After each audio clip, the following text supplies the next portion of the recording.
Genital herpes का medicine and treatments. My self professor doctor Deepak Singh, allied science specialist. आज हम एक टॉपिक डील कर रहे हैं जेनाइटल हर्पिस का और इसका मेडिसिन कैसे इसका इलाज करते हैं। सबसे पहली बात है, हर्पिस एक वायरस इरप्शन है, वायरल इरप्शन। हर्पिस का मतलब होता है पानी से भरा हुआ छोटा छोटा वेसिकल का बंच, है ना। पानी से भरा हुआ बंच का मतलब कि जैसे मान ली सपोज दैट कि यह स्किन है, इस स्किन पे छोटे छोटे वेसिकल ऐसे पानी से भरे मिलते हैं और ये वेसिकल एक बंच फॉर्म में जब होते हैं ना, उसी को हर्पिस कहते हैं। जैसे यहाँ मिलेगा वेसिकल, यहाँ मिलेगा वेसिकल, यहाँ मिलेगा, यहाँ मिलेगा, यहाँ मिलेगा, ऐसे ऐसे छोटे छोटे फ्लूइड भरे हुए इरप्शन होता है जिसको हम लोग हर्पिस बोलते हैं। जैसा कि आपको फोटो में दिखा रहे हैं अभी, ये जो देख रहे हैं फिगर, ये फिगर क्या है, ये आप जो देख रहे हैं ये इरप्शन है, ये जेनाइटल हर्पिस इसको बोलते हैं। और इसी तरह से वेसिकल जो होते हैं बड़े होते हैं। हम बात करने जा रहे हैं कि आगे होता कैसे है। देखिए, हर्पिस जो होता है ना, हर्पिस सिंप्लेक्स जिसको हर्पिस होमिनिस कहते हैं, हर्पिस जोस्टर अलग होता है। हर्पिस सिंप्लेक्स एक वायरस का नाम है। जो हर्पिस सिंप्लेक्स हम लोग के बॉडी में स्किन पर दो तरह के होते हैं हर्पिस सिंप्लेक्स जो रिप्रोड्यूस करते हैं, herpes simplex first, herpes simplex second. Sorry, तो हर्पिस सिंप्लेक्स जो फर्स्ट होता है ना, HSV1, जिसको हम लोग लेबियल हर्पिस बोलते हैं, जो कि ज़्यादातर केस में माउथ के अराउंड में होता है। एक होता है हर्पिस सिंप्लेक्स वायरस 2, जो कि जेनाइटल ऑर्गन में होता है, इसको हम लोग जेनाइटल हर्पिस बोलते हैं। लेकिन HSV1 जो हर्पिस सिंप्लेक्स 1 है, यह भी जेनाइटल ऑर्गन में इरप्शन करता है। ये अलग बात है कि वह मोस्ट कॉमन जो हर्पिस सिंप्लेक्स 1 है वो माउथ के चारों तरफ प्रोड्यूस करते हैं, माउथ या फिर चीक वगैरह पे होता है यह, तो यह कॉमन साइट है। लेकिन यह जेनाइटल ऑर्गन पे भी यह इरप्शन करता है। चलिए, तो हमने इतना देख लिया हर्पिस सिंप्लेक्स दो वेराइटीज़ के होते हैं। अब बात करते हैं ये हमारे जेनाइटल ऑर्गन में आया कैसे ये। तो मोड ऑफ ट्रांसमिशन इसके होता है सेक्सुअल ट्रांसमिशन, सेक्सुअल कंटामिनेशन। जैसे आपको मालूम होगा इसके बारे में कि फीमेल में यह वेजाइनल कैनाल्स में और labia minora and labia majora उस पार्ट पे या भल्वा के एक्सटर्नल पार्ट पे भी यह मिल सकते हैं, हर्पिस सिंप्लेक्स 1 और 2 दोनों। तो जेनाइटल ऑर्गन्स में रहता है। मेल में क्या होता है, पेनिस स्किन पे होते हैं वो, और यह इन्फेक्शन ग्लास पेनिस पे मिलते हैं वो। तो हर्पिस सिंप्लेक्स जो होते हैं, यह वायरस इसी कांटेक्ट के द्वारा वह एक दूसरे पर्सन में फैलता है। तो अब करते हैं बात इसका कि आते के बाद करता क्या है। तो यह वायरस जब अटैक करता है तो कुछ ही दिनों के अंदर यह स्किन पर छोटे छोटे इस तरह से वेसिकल बनाते हैं, वहाँ पे इरप्शन बनता है वहाँ पे, और यह इरप्शन कई साल तक रह जाता है। अगर इसका सही ढंग से अगर इलाज नहीं किया गया, अगर इस पर ध्यान नहीं दिया गया, तो यह हर्पिस सिंप्लेक्स कई साल तक रह जाते हैं और इसकी वजह से कई खतरनाक डिजॉर्डर्स भी आ जा सकते हैं, क्योंकि यह वायरस फिर नर्व पे अटैक करेगा और नर्व के कारण कई तरह के फिर डिजॉर्डर कर सकते हैं वह। तो हर्पिस सिंप्लेक्स वायरस जो है, यह आपको आने के बाद इसमें सिम्टम क्या मिलते हैं। तो सबसे पहले तो बताएं कि आपको स्किन पर जो बताए थे जेनाइटल ऑर्गन्स में, वो जेनाइटल ऑर्गन्स पे वहाँ पे क्या मिलते हैं, छोटा छोटा वेसिकल मिलते हैं वहाँ पर।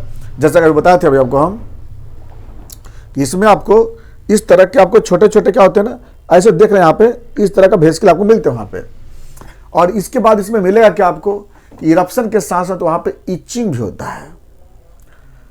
इचिंग कभी कभी नहीं भी हो सकता है, जो ही नहीं है, ये डिपेंड करता है person to person, skin sensitivity पर डिपेंड करता है। कई बार फोन हम लोग को आता है कि सर इचिंग नहीं होती है, दर्द नहीं होता है, कुछ जोड़ी नहीं है। डिपेंड करता है आपका स्किन किस सेंसिटिव में है, कैसा सेंसिटिव है, उस पर डिपेंड करता है। बहुत बार देखे हैं कि सिर्फ जो छोटे छोटे पेप्यूल्स बनकर रह जाते हैं। पेप्यूल्स का मतलब होता है ना सॉलिड जैसा इरप्शन, सॉलिड इरप्शन। कुछ पेशेंट में पानी भरे होते हैं, कुछ पेशेंट में पस बन जाते हैं उसमें छोटे छोटे, कुछ पेशेंट में इचिंग होता है, कुछ पेशेंट में दर्द होता है, कुछ पेशेंट में अल्सर होते हैं। अल्सर भी होता है वहाँ पे, जो स्किन होते हैं वहाँ पे हट जाते हैं, रेड कलर के अल्सर होते हैं। कभी कभी डिस्चार्ज भी होता है, पानी जैसा डिस्चार्ज। तो इसलिए कहते हैं ना, एक जैसा नहीं होता है हर्पिस का, इसलिए इसका जानना बहुत जरूरी है इसके बारे में। और हम लोग तो देखे हैं कि एक ही पेशेंट में हर्पिस फंगस, बैक्टीरियल का इन्फेक्शन, सिफिलिस का इन्फेक्शन एक ही साथ देखते हैं। कभी कभी स्कैबिज भी देखते मिल जाता है, स्कैबिज। तो इस तरह से क्या है ना कि आपके स्किन पर इस तरह का इरप्शन बनता है। आने का सोर्स बता दिए आपको, सिम्टम बता दिए। कॉम्प्लिकेशन, अगर इसका इलाज नहीं किया गया तो जाइटल ऑर्गन सेकेंडरी इन्फेक्शन करते रहते हो वहाँ पे, बार बार फंगस काटक। देखो ना, वायरस जब तक वायरस नहीं हटेगा ना स्किन पर से, तब तक वहाँ पे आपको बार बार फंगस अटैक होते रहेंगे। आप इलाज करते रहो फंगस का, कोई फायदा नहीं करेगा। थोड़ा दिन में ठीक हो जाएंगे, मलहम लगाओगे, दवाई खाओगे, कुछ दिन में ठीक हो जाएंगे, फिर हो जाएंगे फिर। आप कहते हो क्या दवाई खाए थे कुछ दिन तक आराम हो गया था, फिर हो गया। आप तो ये समझे नहीं कि इसमें हुआ क्या था। तो यही बात होता है हम लोग को, क्योंकि पेशेंट का फोन आता है इसलिए बताते हैं कि सर दवाई खाएं फिर हो गया। अरे भाई, आपको जो कॉज है उसको पहले हटाओ ना। बार बार पस बनते रहेंगे, पस का इलाज करते रहोगे, आप खाते रहो फिर बहुत ज़्यादा एंटीबायोटिक होगा, क्या फायदा होगा। तो इसीलिए बताएं कि आपको परेशानी ज़्यादा होते रहेगा। जब तक ये नहीं हटेगा तब तक आपको दूसरा इन्फेक्शन अटैक होते रहेंगे, और दूसरा इन्फेक्शन अटैक होगा तो समझ गए क्या होंगे। अब जाइटल धीरे धीरे इन्फेक्शन अंदर प्रवेश कर जाएंगे, और उसके वजह से आपको कई तरह के डिजॉर्डर का सामना करना पड़ सकता है। और अगर फीमेल में अगर हुआ तो एबॉर्शन भी हो सकता है, इनफर्टिलिटी हो सकते हैं। तो ये वहाँ पर तो और डिजॉर्डर पूरा प्रोड्यूस करता है ना। तो इसमें मेल फीमेल दोनों को परेशानी होती है, दोनों में कॉम्प्लिकेशन है। इसलिए हमें इस पर जागरूक होना पड़ेगा और इसको इलाज करना पड़ेगा। हमें हर्पिस सिम्प्लेक्स को नज़रअंदाज नहीं करना है, हमें इलाज प्रॉपर करते रहना है। क्योंकि पहले बोले आपको हम कि अगर ये नहीं हटेगा तो दूसरा इन्फेक्शन अटैक होते रहेंगे। हम कैसे इसका इलाज करेंगे? सबसे पहले वहाँ का हाइजीन मेंटेन, वहाँ पे हम लोग प्रॉपर एंटीसेप्टिक सॉल्यूशन यूज करते रहेंगे, एंटी फंगल भी यूज करते रहेंगे। लेकिन वायरस को तो मारना होगा ना, हम तो वहाँ पर सिर्फ मेंटेन करेंगे ना, उससे फ़ायदा क्या होगा? वायरस को मारना होगा। अब आते हैं वायरस को मारने के लिए मेडिसिन। इसके लिए सबसे बेस्ट मेडिसिन आपको होम्योपैथिक में आता है कॉस्टिकम। जब इरप्शन है वहाँ पे, बार बार इरप्शन हो रही है, लंबे समय से इरप्शन हो रही है, तो वहाँ पे हम लोग कॉस्टिकम यूज करते हैं 200 पावर में, डेली 1 डोज देते हैं। अगर नहीं कंट्रोल होता है तो इसके पावर को बढ़ाते चले जाते हैं 1 ml, फिर वीकली चलाते हैं 1 ml या 15 दिन पे। तो इस तरह से क्या होता है कि हम लोग कॉस्टिकम नंबर 1 की दवा है। नंबर 2 आर्सेनिक अल्म। अगर बाय द वे यहाँ पर इरप्शन है, आपको वहाँ पर इचिंग और बर्निंग सेंसेशन अगर हो रही है, तो साथ में लोग वहाँ पे हम लोग आर्सेनिक यूज करते हैं। Number 3 acid nitric. अगर वहाँ पे पेन भी है, इचिंग भी है, बर्निंग भी है, वेसिकल बने हुए छोटे छोटे वेसिकल फ्लूइड भरे हुए हैं, तब वहाँ पे हम लोग वहाँ पे एसिड नाइट्रिक 30 पावर में सुबह शाम यूज करते हैं। अगला ग्रेफाइटिस। अगर बाय द वे वहाँ पे इचिंग हो रहा हो, इरप्शन बना हुआ है, पस्चुलर इरप्शन, पस्चुलर इन्फेक्शन हो रहे हैं, कोई दूसरा इन्फेक्शन होते जा रहा है वहाँ पे, फंगस इन्फेक्शन, तब वहाँ पे हम लोग ग्रेफाइटिस 200 में सुबह शाम यूज करते हैं। अगला मेडिसिन है मेजेरियम। अगर by the way eruption bar bar repeat हो रहे हैं, बंद हो जा रहा हो और साथ साथ कोई न्यूरोलॉजिकल कंडीशन वहाँ पे डेवलप हो रही है, सेक्सुअल डिसफंक्शन हो रहे हैं, वहाँ पे यूरिन में बर्निंग सेंसेशन आ रही है, वहाँ मेजेरियम 200 पावर में यूज करते हैं। अगला मेडिसिन आता है नेटम्यूर।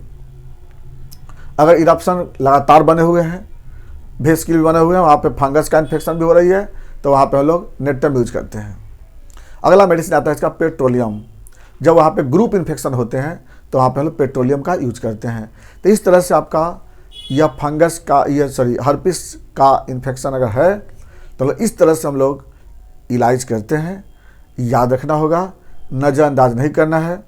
अगर आपको इसमें क्वायरी करना होगा, इलाज करना अगर होगा, आप हमें संपर्क करेंगे व्हाट्सएप पे, इसका फ़ोटो भेजेंगे, हम इसका इलाज अच्छे ढंग से करते हैं। हाँ, याद रखिएगा, ये मत सोचिएगा कि यह ट्रीटमेंट नहीं होती है, इसका इलाज है, 100% ठीक हो जाती है। हाँ, ज़्यादा आप अगर लापरवाही करेंगे तो यह आपको ज़्यादा परेशान करेगी। ये था आपका जेनिटल हर्पिस। बाकी बातें चलेंगे नेक्स्ट वीडियो में। Thanks for watching.